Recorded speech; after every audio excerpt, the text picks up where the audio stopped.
Magandang hapon po sa inyong lahat. Narito na po ang resulta ng Lotto ngayong 2 p.m. draw, July 13, 2026 para sa mga games na 2D Lotto at 3D Lotto.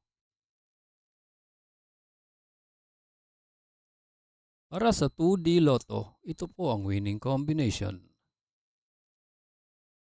30 and 13 in exact order.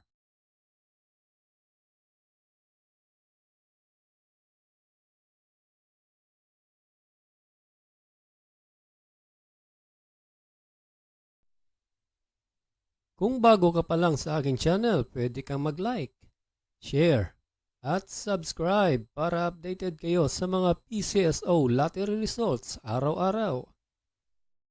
At para sa 3D Lotto, ito po ang winning combination: 3, 9, and 5 in exact order.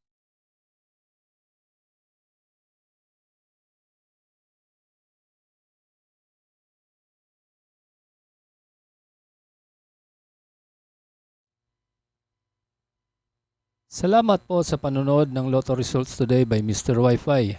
Good luck at maglaro ng responsable. Huwag kalimutang mag-like, share at subscribe. Hanggang sa muli, paalam po sa inyong lahat.